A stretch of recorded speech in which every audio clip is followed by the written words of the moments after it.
Trump administration border czar Tom Homan. Tom, great to see you, by the way. Thanks for what you're doing.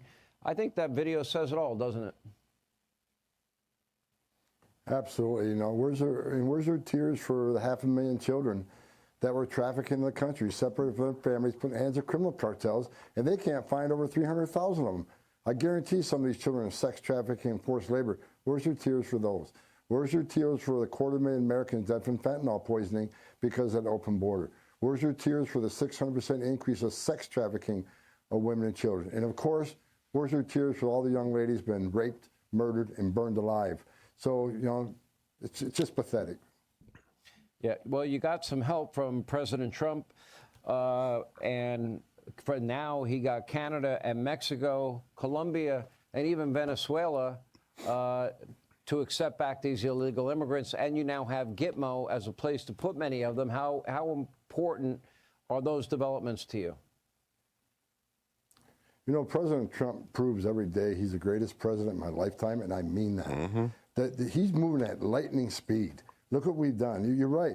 Seeing airplanes of illegal aliens landing in Gitmo, a game changer. Seeing the Department of Defense take airplanes south with illegal aliens, first time in my 34 years of doing this job, a game changer. President Trump's making progress every single day. Our numbers already, remember, Sean, it wasn't too long ago, we were dealing with 10,000, 11,000 illegal entries a day.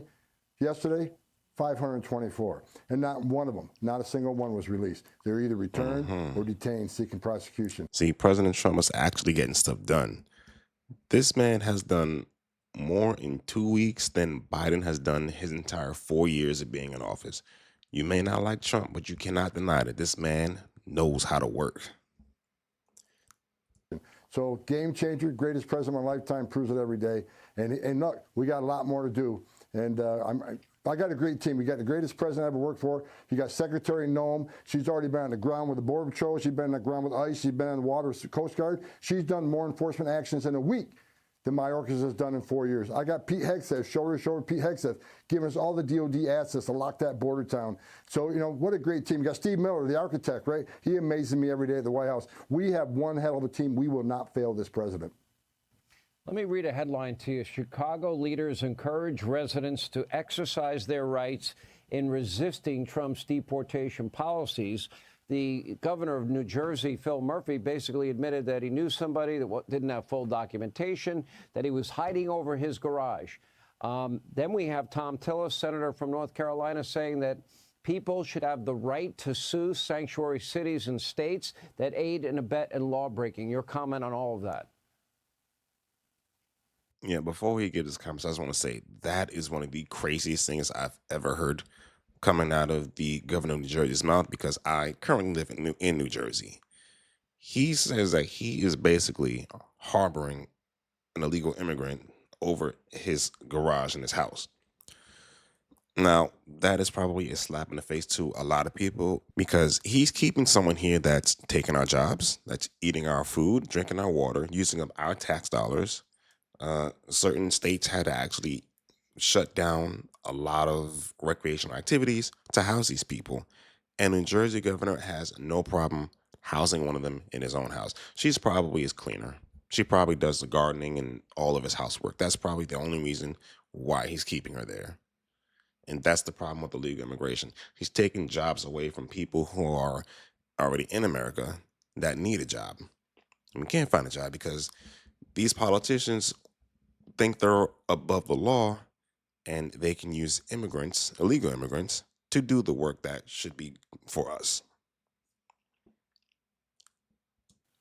Well, I think the governor's pretty foolish saying what he said, because I can't believe he had the balls to say that on TV. We'll look into it. And if he's knowingly harboring, concealing an illegal alien, that's a violation of Title 8 United States Code 1324. I would seek prosecution, or the secretary would seek prosecution. So maybe he's bluffing. If he's not, we'll deal with that. And as far as suing sanctuary cities, well, get in line, because the Trump administration is going to do that already. Sanctuary cities are sanctuaries for criminals. There's one example, right? If the young sanctuary cities in New York City, if they would have gave us over the killer of Laken Riley when he got arrested in New York City for endangering a child, he would have been in jail. and it would never killed Laken Riley. Sanctuary cities are responsible for deaths of thousands of young children throughout my career, and we're going to sue them. We're going to hold them. And look, if it's got to go to the Supreme Court, that's what President Trump wanted to do. He will end sanctuary cities. You know, there was a 2011 Government Accountability Office study found 3 million criminal offenses had been committed by illegal immigrants. This is before Harris, Biden, Mayorkas threw the floodgates wide open, 12, 14, 15, who knows how many, do we have any estimates? We know there's about 350,000 missing children that have been used by illegal immigrants. Do we have any estimates? How many Americans have been victims of violent crime, murdered and raped? Do we have any idea of that number at this point?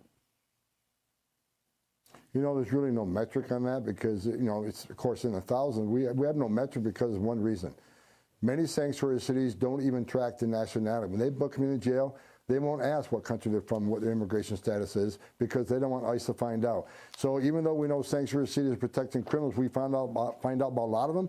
There are a lot we don't find out about because they simply won't gather the biometrics so we know who they are. But again, I think President Trump, this administration are going to sue sanctuary cities. We need that information. I'll say it again. Sanctuaries are sanctuaries for criminals, bottom line.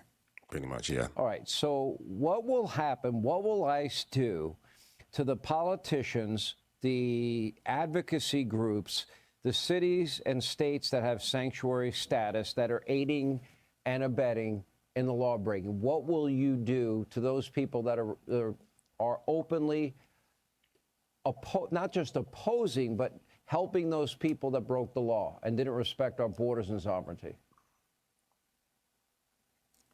If they openly impede us, that's a violation of federal law. It's a felony.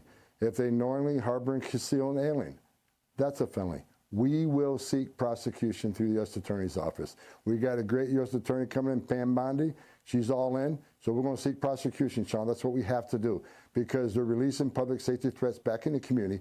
Any sanctuary city, any elected mayor, city councilman, a governor who thinks it's a good idea to release public safety threats back in the community to reoffend, it's just ridiculous. We're going to hold them accountable. The Trump administration will hold them accountable through prosecution. Yeah, this really shows that these governors, politicians, whoever are harboring these criminals in these sanctuary cities do not give a damn about their own citizens because they know they're illegal. They know they're out here destroying the community, using up tax dollars, hurting people, yet they want to keep them there. For what reason? Like, I don't understand why they want to keep these illegal migrants here so badly, honestly. And I think all sanctuary city laws need to be thrown out and banned because the only thing that comes out of these sanctuary cities is destruction. The amount of people who have been terrorized by these illegal immigrants in all these sanctuary cities, the amount of guns they found, people in Manhattan getting chains and watches snatched off their arms and their wrists, getting their phones stolen.